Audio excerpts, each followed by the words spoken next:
Item ಯಾವುದೇ ಇರಲಿ try ಮಾಡಿ ಆಚಿ ಚಿಕನ್ ಮಸಾಲಾ. ಆಚಿ ಚಿಕನ್ ಮಸಾಲಾ.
ಸಿದ್ದರಾಮಯ್ಯನವರ ಜೊತೆ ಮಾತುಕತೆ ನಡೆಸಿದ ಮೇಲೆ ಸಿದ್ದರಾಮಯ್ಯನವರು ತಮ್ಮ ವಾದವನ್ನ ಹೈಕಮಾಂಡ್ ಮುಂದೆ ಹೇಳಿದ ಮೇಲೆ ಹೈಕಮಾಂಡ್ ನಾಯಕತ್ವ ಬದಲಾವಣೆಗೆ ಸಂಬಂಧಪಟ್ಟಂತೆ ಯಾವುದೇ ಒಂದು ತೀರ್ಮಾನ ತೆಗೆದುಕೊಳ್ಳೋದು ಡೌಟ್ ಅಂತ ಹೇಳಲಾಗ್ತಿದೆ. ಯಾಕೆ ಅಂತಂದ್ರೆ ಕಳೆದ 3 ವರ್ಷದಿಂದ ಈ ವಿಚಾರದಲ್ಲಿ ರಾಹುಲ್ ಗಾಂಧಿ ಯಾವುದೇ ಒಂದು ತೀರ್ಮಾನಕ್ಕೆ ಬರ್ತಾ ಇಲ್ಲ. ಬಿಕಾಸ್ ಅಹಿಂದ ಮತ ಬ್ಯಾಂಕ್, ಅಲ್ಪಸಂಖ್ಯಾತರು, ಹಿಂದುಳಿದವರು ಮತ್ತು ದಲಿತರು ಕರ್ನಾಟಕದಲ್ಲಿ ಕಾಂಗ್ರೆಸ್ನ ಮತ ಬ್ಯಾಂಕ್.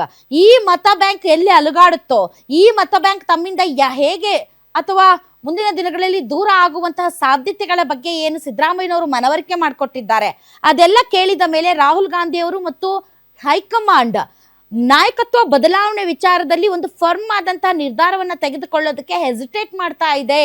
ಯಾಕೆ ಅಂತಂದ್ರೆ ಇರುವಂತಹ ಒಂದು ರಾಜ್ಯವನ್ನ ಕಳ್ಕೊಂಡು ಕೂತ್ರೆ ಮತ್ತೆ ಮುಂದಿನ ದಿನಗಳಲ್ಲಿ ಇಡೀ ಭಾರತದಾದ್ಯಂತ ತಾವು ವಾಶೌಟ್ ಆಗ್ತೀವಿ ಅನ್ನುವಂಥ ಒಂದು ಭಯ ಇದೆ.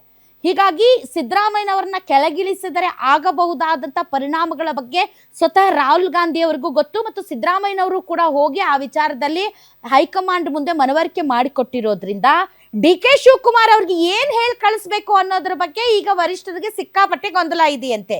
ಹೀಗಾಗಿ AICC ವರಿಷ್ಠರು ಕುಳಿತು ಫಸ್ಟ್ ತಾವು ಚರ್ಚೆ ಮಾಡಿ ಏನನ್ನ ಹೇಳಿ ಡಿ ಕೆ ಶಿವಕುಮಾರ್ ಅವ್ರನ್ನ ಸಮಾಧಾನ ಮಾಡಬಹುದು ಅಥವಾ ಡಿ ಕೆ ಶಿವಕುಮಾರ್ ಅವ್ರಿಗೆ ಒಂದು ಚಾನ್ಸ್ ಕೊಡ್ಬಹುದಾ, ರಿಸ್ಕ್ ತಗೊಳ್ಬಹುದಾ, ರಿಸ್ಕ್ ತಗೊಂಡ್ರೆ ಡಿ ಕೆ ಶಿವಕುಮಾರ್ ಅವರು ನಿಭಾಯಿಸ್ತಾರಾ, ಹಾಗಾದ್ರೆ ಏನ್ ನಿರ್ಧಾರ ತೆಗೆದುಕೊಂಡ್ರೆ ಕರ್ನಾಟಕದ ಕಾಂಗ್ರೆಸ್ನ ಹಿತಾಸಕ್ತಿಗೆ ಪೂರಕವಾಗಿರುತ್ತೆ ಅನ್ನೋ ವಿಚಾರದಲ್ಲಿ ಈಗ ಸ್ವತಃ ಹೈಕಮಾಂಡೇ ಒಂದು ಸಭೆಯನ್ನ ನಡೆಸಿ ತದನಂತರ ಡಿ ಕೆ ಶಿವಕುಮಾರ್ ಅವ್ರ ಜೊತೆಗೆ ಮಾತಾಡುವಂತಹ ಸಾಧ್ಯತೆ ಇದೆ. ಅಂದರೆ ಅರ್ಥ ಇವತ್ತಿನ ಸಭೆಯಲ್ಲಿ ಬಗೆಹರಿಯೋ ಹಾಗೆ ಕಾಣ್ತಾ ಇಲ್ಲ ನಾಯಕತ್ವ ಗೊಂದಲ, ನಾಯಕತ್ವ ವಿಚಾರ ಚರ್ಚೆಯೇ ಇಲ್ಲ ಅಂತ ಇದ್ದಾರೆ ಹಿರಿಯ ಶಾಸಕರು. ಇಲ್ಲಿಗೆ ಬಂದಿರುವುದು ದೆಹಲಿಗೆ ನಾಯಕತ್ವ ಬದಲಾವಣೆ ವಿಚಾರದ ಚರ್ಚೆಗಲ್ಲ, ಬದಲಾಗಿ ಸಚಿವ ಸಂಪುಟ ಪುನಾರಚನೆ ಮತ್ತು ರಾಜ್ಯಸಭಾ ಚುನಾವಣೆಗೆ ಸಂಬಂಧಪಟ್ಟಂತೆ ಮುಖ್ಯಮಂತ್ರಿಗಳು, ಉಪಮುಖ್ಯಮಂತ್ರಿಗಳು ಮತ್ತು ಹಿರಿಯ ನಾಯಕರುಗಳ ಅಭಿಪ್ರಾಯ ಕೇಳಕ್ಕೆ ಅನ್ನುವಂತ ಹೊಸ ವಾದ ಈಗ ದೆಹಲಿಯಲ್ಲಿ ಕೇಳಿಸ್ತಾ ಇದೆ.